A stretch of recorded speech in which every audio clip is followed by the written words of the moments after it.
Welcome to the RiZN Gen Podcast, where we dive into all things inspiration for raising the next generation to rise. Rise through engaged and empowered parenting in these unique times. We're all about raising them to rise in truth and grace and embracing godly ways.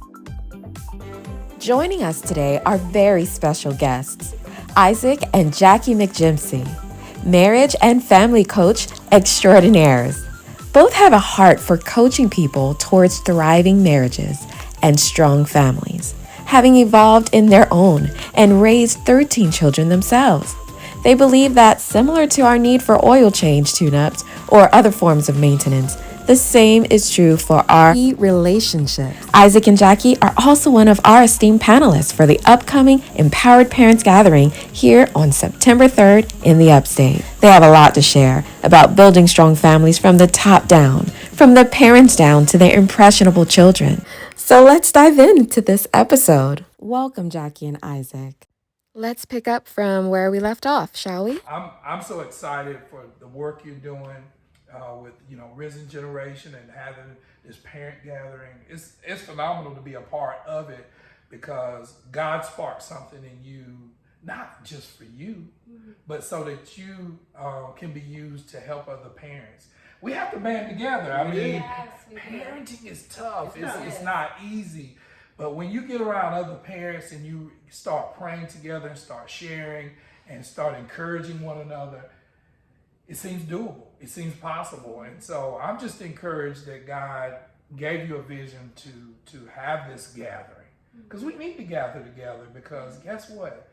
Those other places, other people, other sources, they're gathering together to inhibit, to prohibit what we're doing in terms of just parenting. And it's our God-given right. It's our American right. It's our right as humans to parent our children in the way that God shows us. And so there's a uprising coming. I believe so. And I believe this is a seed that will produce trees, that will produce life for generations to come. For sure. And marriage is part of that. You guys are definitely coaches for strong families that start at the top. That's right. With men and women who are learning to be one, to grow as one. How pivotal do you believe that is for the family structure? And then obviously we'll talk about any thoughts you have on parenting when there is a single parent involved. How pivotal? Whew, that's big. I mean, it's huge because if you think back, it was something that was taught. You're going to grow up and have a baby and have a family, and this is the way you want to structure your life. Whereas now, birth rates are down. Isaac works for the Northside Development Group, and they have a group in there called Birth Matters. And I was over there, and they help women go through the birthing process. They have some like a doula, I guess, but they're with you no matter where you are, and they'll come with you if you need them to advise you and give you help. Well, I was in there the other day, and I was talking to one of the ladies, and her job was under a grant. Had been under a grant for 10 years, and they had just ended it. But the thing about it, she said, people aren't having babies anymore. Basically, her position was cut because she was successful. And over all age groups, birth rates are down. Yeah, across the board. And so, some people would say, well, that's a good thing. But in the natural context of a husband and wife coming together, having a child, it's natural. For God to produce something for that. It takes all we can give to children in a two-parent home. And I know there's some phenomenal single parents out there, but it's pivotal to have as support. I do want to say this. If you're in a single parent home and we want to encourage those parents, you're still not doing it by yourself. There's aunts, be doing it by yourself. Grandma, or there's friends. No one human raises one human. It takes a village. It really does. I mean, to raise a stable, stable, healthy well-functioned child, you need support. Right. And you know, I know with us, I didn't come from a single parent home, but I had many friends who did, and we all were grouped together, and we would be in church. You know, back in the day, you know, even if you came from a single parent home, you still went to church, you still participated in school activities. We still were supportive of, and our elders were supportive of that single parent. So think about this: if you took parents away, what would the world be like? How would our children learn? How would they know? The impact of a parent, of an adult that's rearing or raising, leading and guiding a child, the impact, you remove that, what happens to that child? Who do they become? We're all influenced by the hand of an adult on our lives. If you remove that, I think society devolves into chaos. That's the word that came to my mind. Chaos. And we see hints of that. Yes. All the stats, all the data points to if you don't have a parent in the house, if the goal is hopefully to have both parents in the house, those children tend to do better. They tend to be more stable. They tend to be, I don't like the word happier. They tend to be more joyful. They tend to be more content. They tend to be more purpose-driven. Not in all cases, but usually. So removing, if you didn't have parents, we would just have chaos. And we know that's what the enemy wants. We know that he wants chaos. He thrives in chaos. And we know that God says, hey, I'm not the author of confusion. I'm not the author of chaos. I want order. I want stability, because those things lead to peace. They lead to contentment. And so at the end of the day, I think it's an encouragement that if you are a parent, whether it be a single parent or you're in a two-parent home, God wants order and contentment in your life, and in your children's life. And the only way we can get that is we got to connect to him. I love that. One of the things that I would like for you to hit on as far as a single parent and looking for support, you also need to have a vision for what you desire from rearing your children so that you can look for the right type of support and be intentional, because not everyone should be in your village. Yes. And unfortunately, when you are not getting the additional help from another spouse, it could be easier for you to just open the gates wide for any kind of support, when you need to be selective and be intentional with those that you are exposing your kids to. It is not easy, but I have even read something where people who don't mean good for your kids, they see a single parent and they see that as, oh, that person needs, oh, those kids need, so they are easy prey. So there is that sobriety there that you have to be vigilant, even with the two-parent household, but you also need to be firm in understanding that, yes, you're not parenting alone. Let God guide you to that support system, that village that will help to lead your children in the way they should go. You know, I think and that becomes difficult, and that's a twofold situation, because when you're like, you know, these are not good people that I've got my child around, and this could be some of my fault because I invited these people into my circle before I knew that I was going to be a mother, before I knew that my mom would have passed away, you know, right before I had my child, or before I knew my mom was in the drugs or whatever. You know, circumstances of life causes a lot of different situations. Yeah. But I think what we have to do is, here again, that's why the church was so important. The very thing that COVID took away from a lot of us, and a lot of us seem to say, you know, once we had COVID, you know, church is not necessarily necessary because I can get God and I can have this relationship. But where is your village coming from? And, you know, and not only picking a church, finding a good church.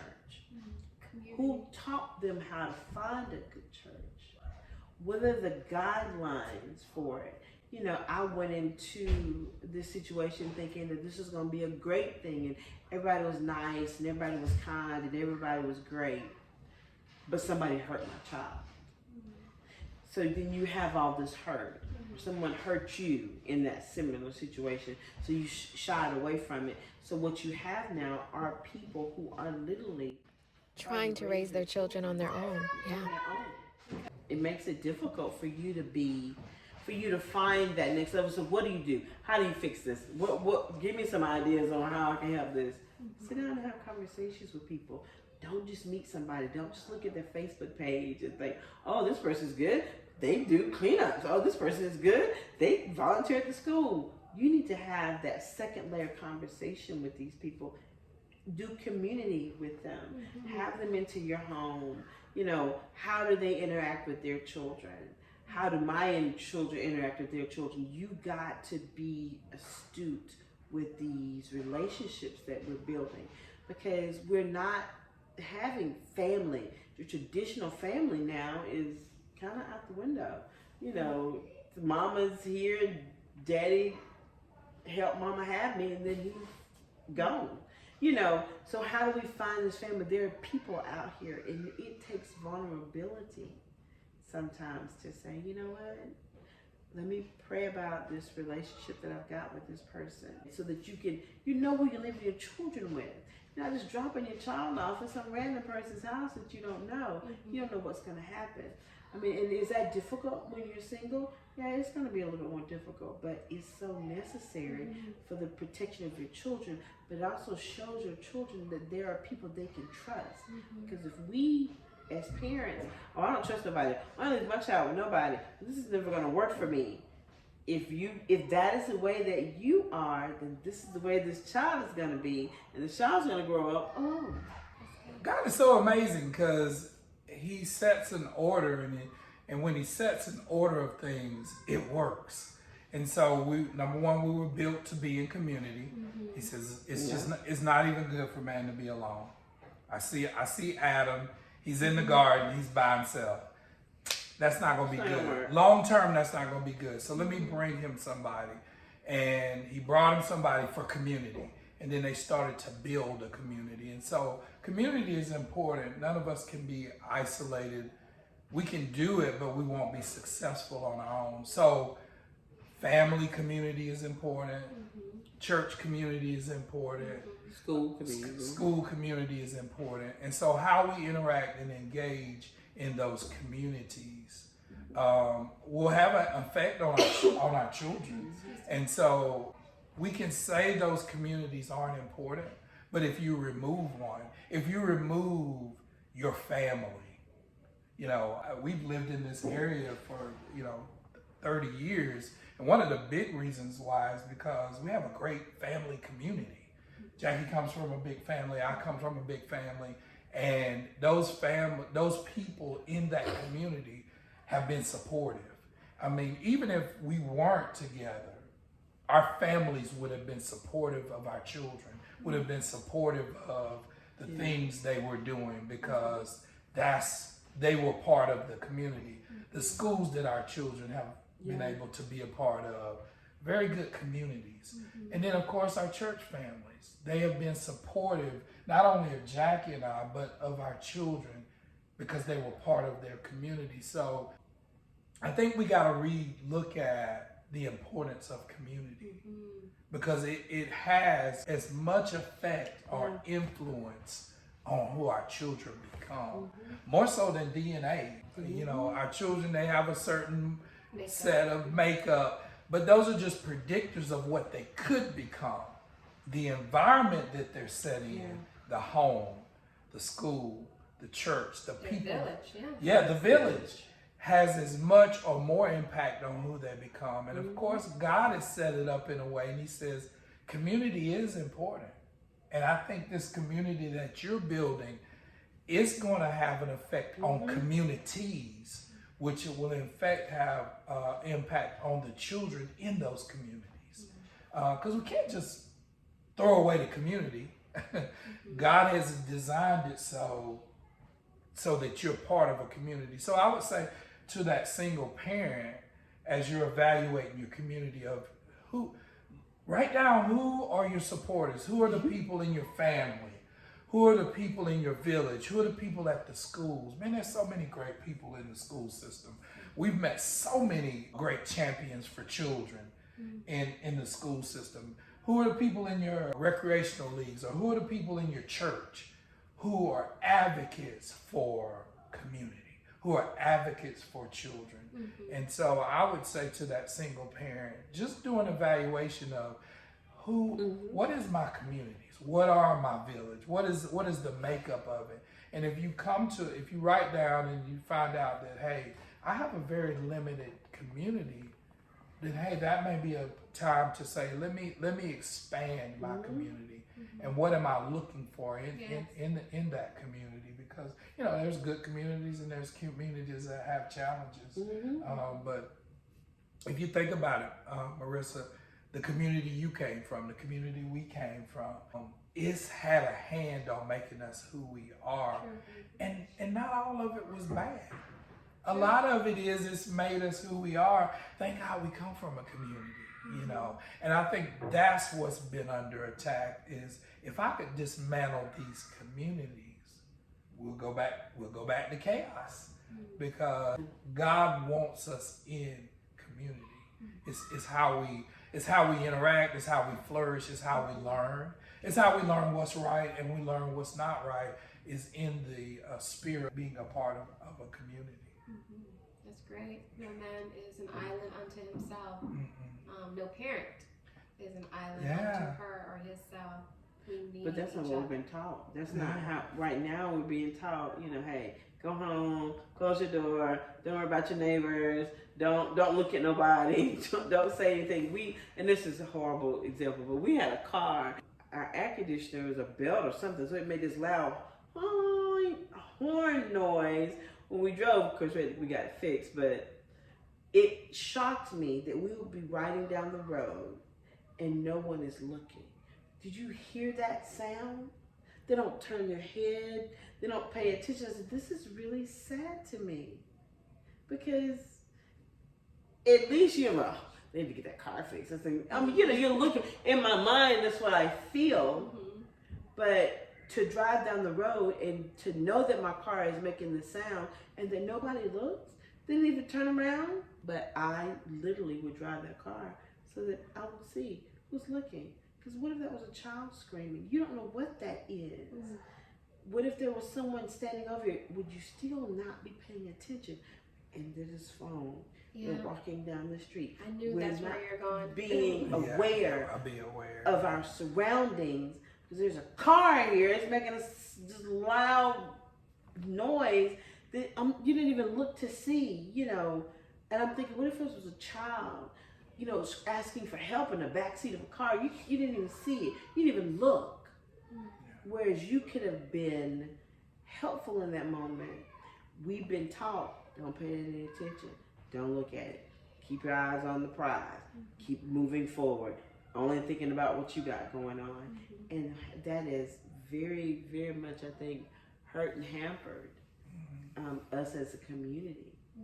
So people are like, I don't know what's going on over there. It don't matter. Don't matter to me. I'm good. I'm good over here. Yeah, but it should matter. It should matter that there's an unhappy child. It should matter that that wife has got a black eye. You didn't see that? It should matter that dad is not able to provide for his family. Is he okay? What's going on in his world? Is he being mistreated? Because abuse can go both ways. So it's important as community, as we are living in this world together, that we begin to pay attention to just be a help to people. That's difficult. It's not something that's just practiced anymore. So. And we know more now. The way our parents parented, our grandparents, the world has changed, it's evolved, and so I think we've learned more about parenting in the last probably 5 to 10 years and stuff. You say, ooh, we were doing that, and so that's a good thing. definitely growth, and then but having access to that information. You know, our parents did the best they could with the information they had. We now know better, so because we know more, we should do better. And I think that's why this platform is so important, because it's giving the parents access to information. You know, back in the day, it was corporal punishment. That was it. Do as I say. And really wasn't as much building of that relationship like it is now. And not to say our parents did wrong, but they only did what they knew with the information they had. Now we know so much more about parenting. I think in the last 20 years. That's only because we've taken the time to learn and to make that part of our day to day. Right. Because the next generation is worth that growth Right. process. That's right. That's right. Who all is doing that? Yeah. You know, that was something we did that was intentional. You know what I mean? You have to be intentional about being a parent because it's a big job. Yeah. And it's going to affect generations to come, because you never know what your child's going to be. Yeah. You never know who's going to be the next inventor of the most amazing concepts. But if we're not able to nurture our children, and we don't know how, and we can only do that by being intentional, by paying attention, by getting on these platforms, and by stopping and taking a listen. You know, we talk with couples every day, and we often talking about we hear people say all the time, you know, we was okay, I didn't think we needed anything, but I didn't know all this was going on. But you stop, you take your car every 3 months to get the oil change. Yeah. When your wheel starts feeling kind of wonky, and your tire may be flat, I need to get some new tires. It's maintenance. So we have got to build into our lives maintenance for our families, for our spouses, this is so good. for our communities. We've got to start building that. We've got to start building that into our life, because it's essential to keep moving forward in a healthy way. You can stay married for 50 years and be unhappy. We've seen it. You married for 50 years, y'all don't talk? You ain't talk? Well, it's just the way it is. We're good. I'm good with it. We need to change that. This is not good. This is not healthy. So now you've been married 50 years and you don't talk, and your children grow up and they get married and they don't talk to their spouses. And they're thinking, well, my dad didn't talk. Well, I got to talk. But she needs so much more. Your children need so much more. They require so much more. And so it's important that we begin to, platforms like yourself, platforms like ours at Marriage 360, our goal is to bring families back together, to be close, to want that community with each other, and how to build it. How do we talk? How do we communicate? How do we use our words? What words do we use? You know, how do we expand our vocabulary? That's the maintenance that you need to do. And if you're not doing it, you're doing a disservice. I agree. That's so good. I love that. We'll stop here. This last question. What does it mean for you guys to be an empowered parent? What does that mean? You know, parenting is real. I mean, it's humbling. I mean, you don't come with, you can get a book, but do you come with a book that's specific to your child? And if you have multiple children that are so different, what works for one child may not work with the other. And so it can literally be humbling not to have all the answers about this human being that you're supposed to provide for, protect, elevate, and encourage, motivate, nurture, all the things. You're like, okay, it could be humbling, it could be frustrating, it could be depowering. And so to be empowered, I think, is to know that you have the confidence, talk about confidence, to be able to fulfill the role that God has put you in this person's life, to feel that you have some of the answers. And if you don't, where do you go to get those? Where do I get the answers for this human, this intricate human being that God has put on the earth at this time and place and put me to be responsible for, and I don't have all the answers. So where do I go? I have to go to God so he can give me the wisdom to raise this human being. That part is empowering. Not so much that you have to have the answer, but that you can go to the right place to get the answer is empowering. And going to God, He may give you the wisdom to go to actual That's right. people. That's His right. hands and His feet, His That's mouthpieces to That's speak, to guide you, because going back to community. That's it. We need community. That's why our bodies are not all an eye. That's right. He structured the body to be able to fulfill different roles because He desires for us to know how to love each other, to give to each other, to grow together, to lean on each other, to receive from each other, and so forth. So He will lead us to being empowered by Him and also show us how to get empowerment from them. Exactly. The people that He will put in our community or village. Like you guys. Yeah. Oh, well, I mean, I know when Noah got diagnosed, I think that was one of the lowest points. It was a low point for us. It's humbling. Because we didn't know what to do. And everything we had read on autism was like, even his counselor told us he's going to be institutionalized by the time he's 12. He's never going to read, he's never going to write. He's just going to be a big person you're going to have a hard time with. But what blessed us was we took him to his school, and I'll never forget the day. Noah's teacher is this K4 teacher. Her name is Miss Dan Rotowski. She was from West Virginia, I think. Yeah, she was born and raised West Virginia. She lives here in the area now. She's recently retired. But I bring that up because she had a brother that was autistic. They graduated from high school. And we was like, huh? Is that possible? Is that a goal we can have? Can we have that goal? And she said, yeah, we can do it. And I felt like my whole life, Lord, made me cry. My whole life changed in that moment because at that point I had hope. I felt empowered. And I went out and got all the information. I read books, I studied, we prayed, we had people praying for us and praying for Noah. And it was a very humbling thing because we didn't know where we were gonna go at that moment with this child that we loved. We would give him anything to just be okay. And at that moment, we felt empowered because we had a village. Miss Rotowski, Miss Wright, they were absolutely amazing, and they helped us to see that they're, even though what they said that could be your outcome. But it doesn't have to be. But God can make it better because you trusted us. Because we were led to a place where they said, we can give you help, and we're going to help you move into the hopes that you have for him, the hopes and dreams that you have for him. And so we were able to raise an amazing young man.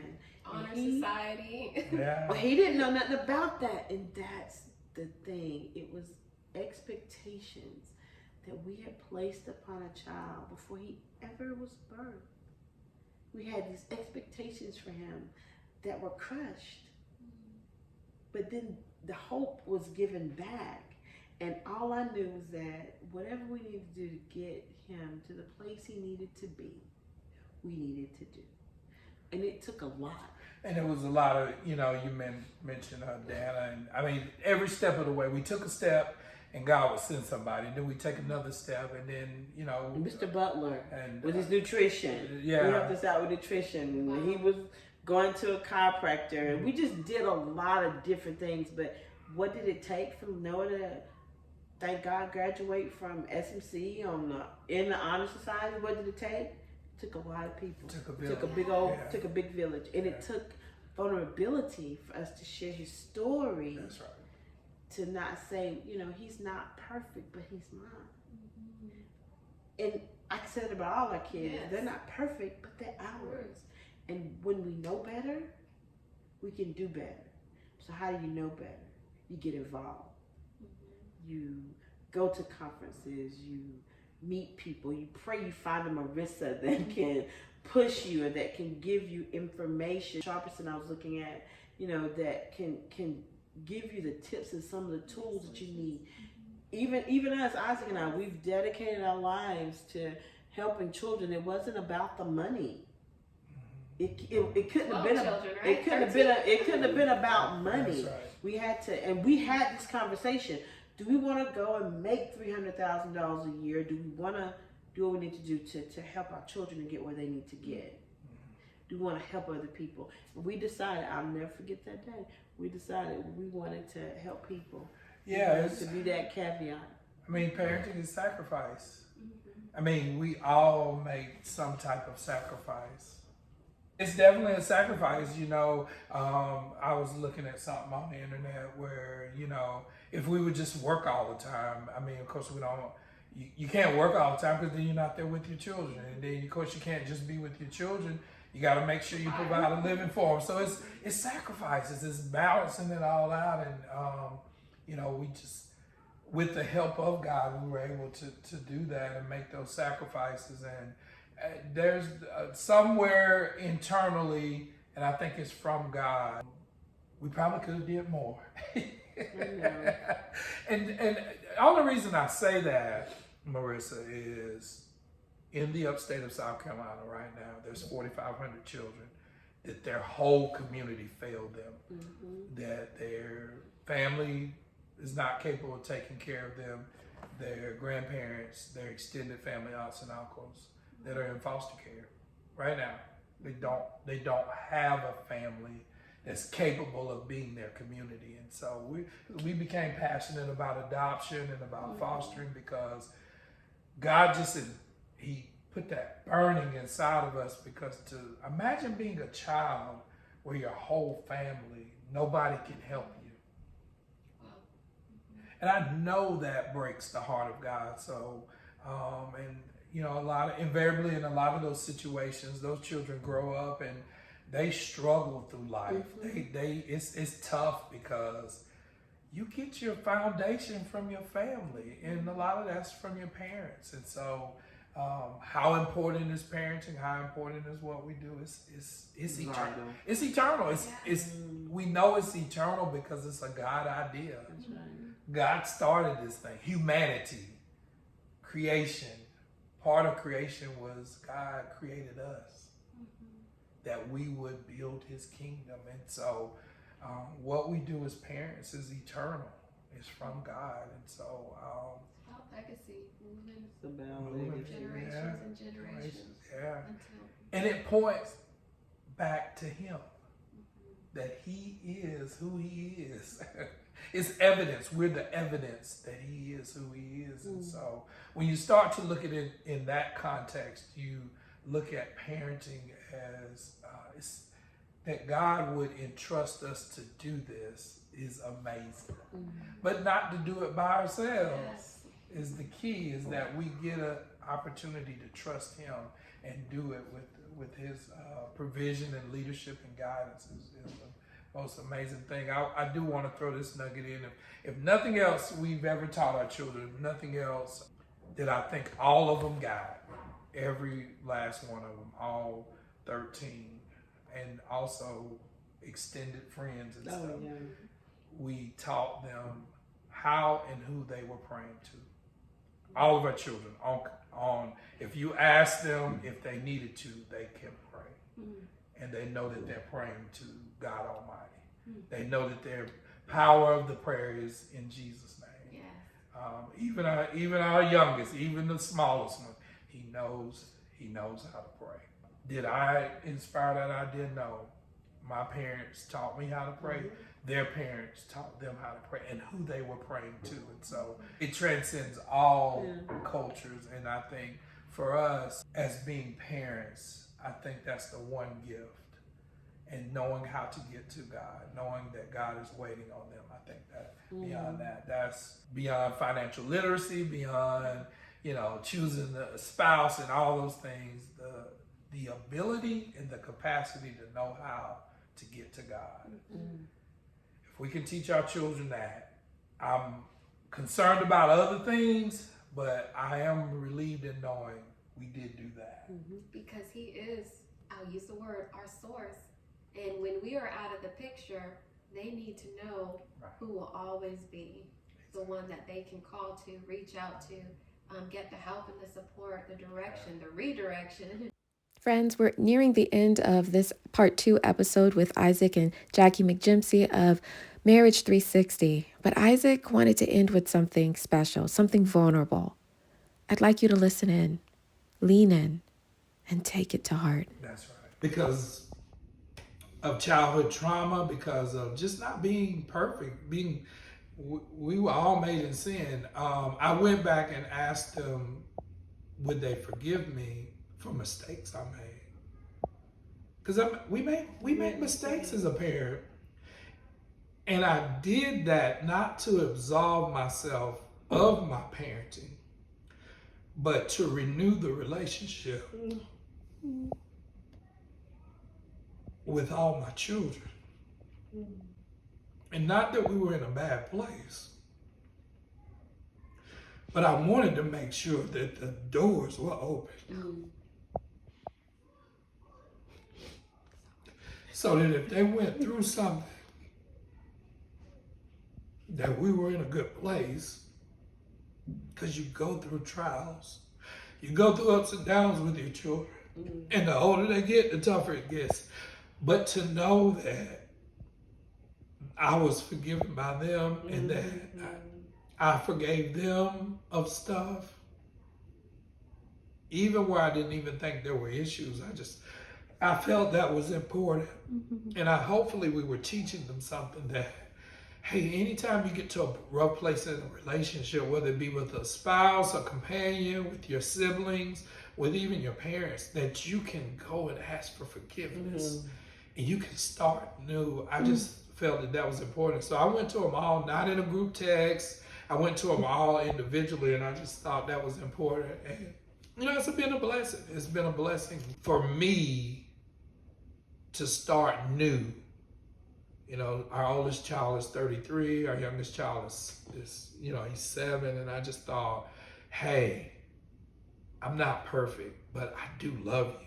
And part of me showing you love is to ask you to forgive me. And so I just thought that was really important and not easy. Some stuff was not easy to talk through, but I thought it was important because it reopened lines with those communication lines with those children. Well, that's a great stopping point for this episode. Thank you, Isaac, for being so transparent. And thank you, Jackie, for joining us as well. You guys are a dynamic duo for sure. Also, we thank you for listening in. And let's gather together at the Empowered Parents Gathering, September 3rd, this coming Sunday, to hear from the panelists, to hear from my story, to be empowered and engaged with the next generation, so we together can raise them to rise.